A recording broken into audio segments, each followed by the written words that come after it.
Today I'm working on some white oak stair parts for a project for a friend of mine. What you're looking at here is the stringer that's going to go on the side of the stairs. I got masking tape over it because it's got some Domino tenon holes or mortises that are going to get glued when it all gets put together, but I was putting a coat of finish on it, so I didn't want to get finish on the glue surfaces. Over here is a stack of the balusters, 1.5 by 1.5 inch white oak, which I have to do one more sanding operation on. And then what I'm working on right now is the handrail. It's just going to be a simple, same profile as the balusters, 1.5 by 1.5 square profile with a 1/4 inch round over. By code, anything that's got a cross section or an outside perimeter of more than 6 1/4 inches would require some type of finger groove. So this is going to have a 6-inch outside perimeter. And what I'm working on now is going to be about 11 foot 4 inches long. So I got to scarf 2 pieces together. So I'm going to do a diagonal scarf joint, probably with a domino or 2 to reinforce it. Probably be a lot of people out there that would say, well, you can't glue end grain, it's not very strong, and they're correct. I mean, that's very true. However, I do think that first of all, this joint's going to have a lot of glue area. Second of all, white oak, one of its peculiar qualities is that it does not have open pores or open, there's a technical term for it, but basically it doesn't absorb a lot of liquid, so it's really not going to suck a lot of glue into it.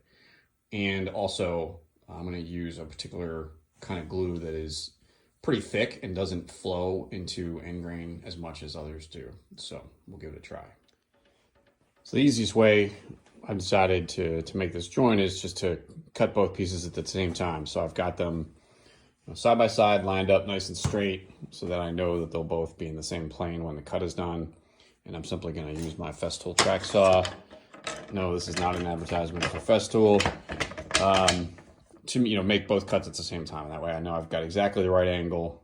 Really, no matter what, my line is just there for my own reference. It doesn't really matter what I cut because those angles are going to complement each other.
Okay, so I've got the joint cut and I've got 2 dominoes mortised into it.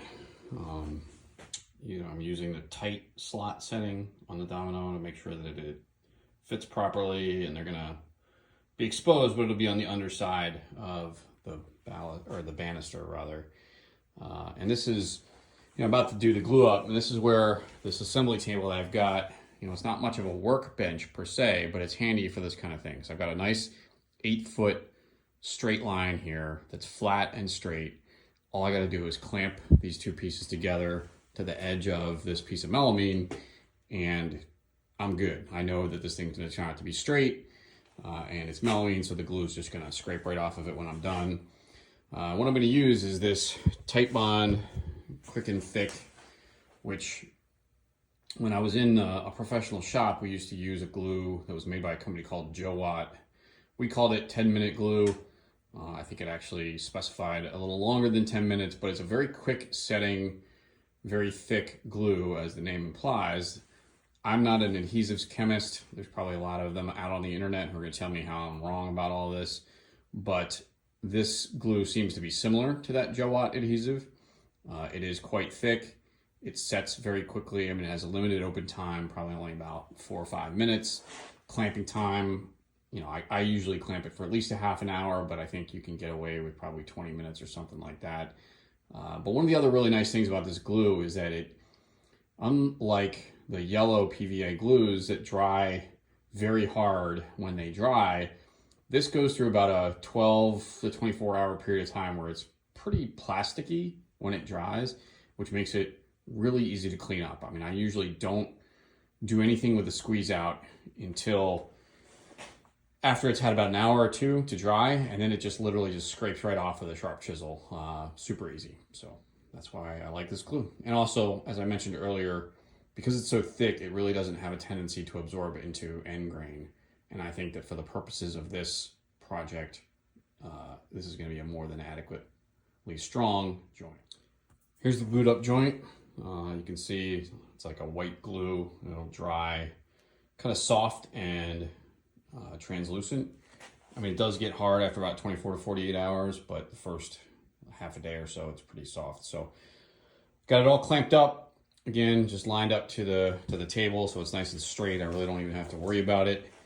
And I'll come back in an hour or so and take it apart and clean it up. Here we have the finished joint. So it's been clamped up for a couple of hours. Scraped off the excess glue. Took a cabinet scraper to it real quick. Needs a little bit more work to totally smooth it out. A little bit of sanding, but turned out pretty well. I'm going to cut off those dominoes and then trim them flush, and that will be it. So quick, easy, not complicated scarf joint, made easier with the right materials and a nice straight flat surface to clamp it to.